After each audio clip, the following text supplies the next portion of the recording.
So it's been a long while. It's been 6 months since I've spoken to the camera. I think the last video I posted, was just an easy POV video that I edited of my trip to Niagara Falls for the solar eclipse totality, which was awesome. The video itself is whatever. If you want to go check it out, check it out. It's just a simple, basic POV video of like totality, which is pretty cool. Pretty happy with some of the photos I got on that trip.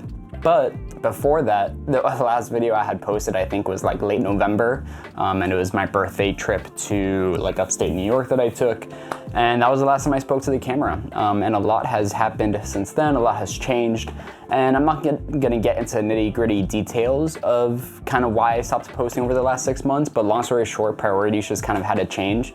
I had kind of lost my job, not lost my job, but my contract expired at my job last June. And so I was just freelancing, but I also had a lot of free time, and so freelance was going really well. But I had time to post videos, so I was posting videos from June to the end of the year.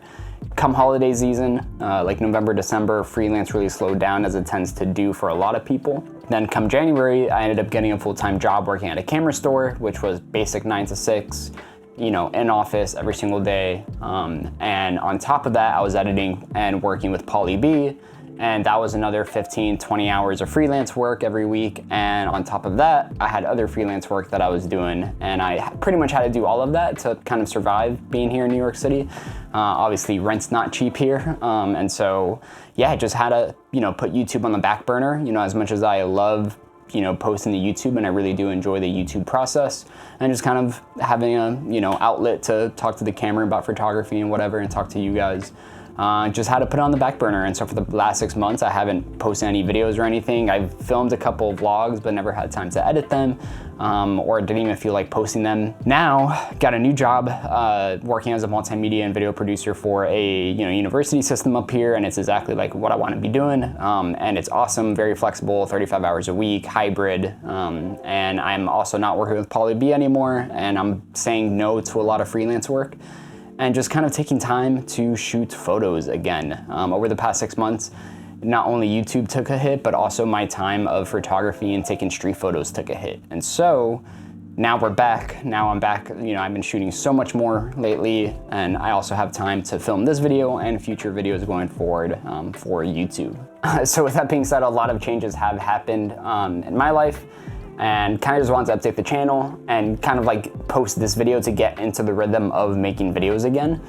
But I also just want to talk about sort of my camera lineup, which has changed drastically over the last couple of months. First off, obviously, if you've been following this channel for a while, you'll know I loved the Canon R6. I had the Canon R6 since it first launched, whatever year that was, 2019 or something like that, 2020, I have no idea. But absolutely loved it. It's been on me in both like my freelance photography and freelance cinematography work, on commercial sets, documentary sets. I've done so much with it. I've shot events with it, and I loved it. I think it was my favorite hybrid camera the last few years. However, I was really just kind of outpacing the video specs, and really for my digital cameras now, like I'm more so focused on video than I am so on photos, because all my street work and personal work is now pretty much all on film. And so because of that, I need to switch cameras, because I was also having a lot of overheating issues, which is an issue I never had on the R6. But I think as it started to age, it just started overheating more and more. And I was like a few documentary sets where the camera just overheated, and I think it was just becoming too much of an issue. And so I'm filming on it, so I'll show some B-roll from my phone or something. But I sold my Canon R6, all my Canon gear, all my Canon lenses, and I picked up a Fujifilm X-H2S, which is pretty funny because a few years ago, when the X-H2S first got announced and I went to a Fujifilm event and used it, I was like, damn, like I can see myself using this camera over the Canon R6. And I'll make a video in the future after using this camera more about why I replaced the Canon R6 with this camera and not something like an FX3 or FX30. What it came down to is I wanted something that was still a hybrid camera, something I can shoot photos with a viewfinder. But I also wanted something APS-C and a little bit more compact, because a lot of the stuff I've been doing lately has been very run and gun, and kind of just wanted smaller lenses and a lighter camera and something I can build out well. And also the video specs on this camera is just like crazy for, the price. The next camera, which I'm not sure I ever talked about on the channel, there was a vlog that I had filmed and edited in Miami that I never posted, but Pauly B let me borrow his RB67 for a period of time, and I kind of told him I wanted to buy it, and I ended up buying it off of him for a pretty awesome deal. And I've been loving medium format. I've been loving using this camera. I have the 127mm lens on it, so it's like a 60mm equivalent or something like that. And yeah, I mean, there's not much to say about this camera. I'm definitely gonna I may post that vlog that I had filmed and edited. I think that was back in like December I filmed it, potentially, or like January or something. I will definitely make videos about this in the future. I mean, if you're on film photography YouTube, you've definitely seen this camera. But you know, I've been loving it. I'm sure I'm showing some photos on the screen of photos I've taken with it, but I've been really enjoying doing portraits with this. And just kind of slowing down and stopping people and asking them to take their portrait and taking photos with this. And then as well as some other kind of street moments or landscape moments and stuff like that as well. I've really enjoyed that, especially in Miami. I love using this camera in Miami. Next up, this is the camera that I still have. This is my first film camera that my ex-boss gifted me. This is the Ricoh KR5 Super. Now I have it with a 50mm lens. I was shooting a Vivitar 28mm for like the last year. Like all my street work has pretty much been on this. And this was like my primary everyday camera.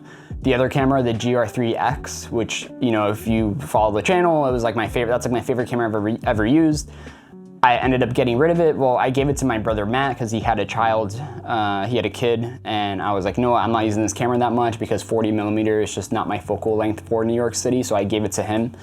And he's been using it. I'm pretty sure he's been enjoying it, documenting, you know, being a new parent, just like documenting parenthood, which I think is cool. And so I was gonna pick up the GR3 HDF, but, you know, I had a pre-order on, or a back order on B&H, and, you know, it's like $1,000 or something like that, and I was very excited to get it, but it was taking like a month or two for it to ship, and I ended up spending a lot more money on something else, which is kind of the big reveal, and I'm sure I'm gonna title this video or put in the thumbnail of this camera, but the big update to my life and to the channel and to my photography is I am officially a Leica owner.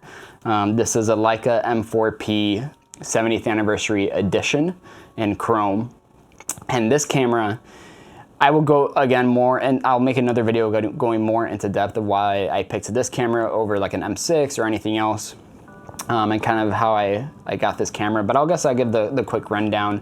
I knew I wanted to pick up the M4-P for a variety of reasons. Number one, kind of price. It's kind of fit right into my budget, and kind of what I wanted in a rangefinder. And so I was looking online. There was a few, when it was time for me to buy, and I got this new job, and I was like, all right, like I know I can like afford it and be okay, and you know, not put it on a credit card and just go into debt. You know, I could just essentially pay cash for it. I was on KEH. They had two available in black, and I kind of wanted the black version originally.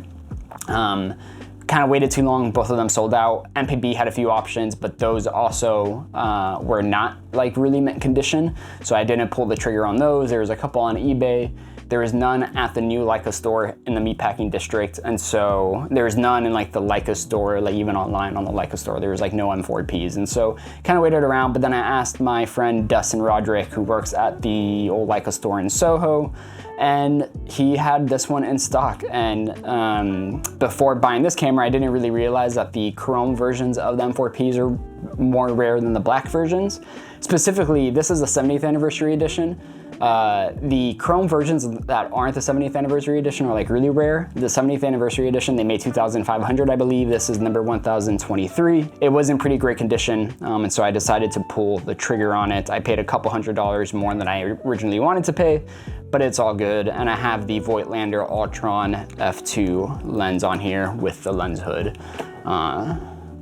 I don't know if this is gonna pick up, but yeah, this is the M4-P, and this is now my daily driver. I have shot now about like, I wanna say I've had it for, I don't know, I've had it for 3 weeks. I think I've shot probably about like 8 rolls through it. I've only seen 4 of those rolls. 3 of them I'm actually gonna drop off today. And yeah, it's been great. You know, somebody told me recently that once you pick up an M body, you don't wanna kind of shoot on anything else, and honestly, that's been my experience so far. Like, I just haven't wanted to shoot anything else besides this. you know, at the end of the day, it's just a camera. I'm still taking the same bad photos I always take, just, you know, with a Leica instead. But it's really, really fun to use and I love it. And so I'll go into more detail in another video about it. But yeah, I just want to, I'm gonna conclude the video here. I don't wanna make this video too long. I just kind of, like I said, kind of update the channel for anybody who cares. And also just kind of say like, yeah, I'm back. And I think I'm gonna be posting to YouTube consistently now. Obviously I have some content that I can like film, like talking about these cameras and some gear talk, and eventually I'll probably do some vlogs and whatnot. And like I always say, if you made it this far, I really do appreciate you for making it this far. Please don't forget to comment, like, and subscribe. My goal for 2023 was to hit 1,000 by the end of the year, but now my goal for 2024 is to hit 1,000 by the end of the year. We're almost there. It's been cool still seeing, like, while I haven't posted, the subscriber count still go up. So yeah, let's, if you haven't subscribed, subscribe, and I will see you guys in the next video. Thanks guys, peace.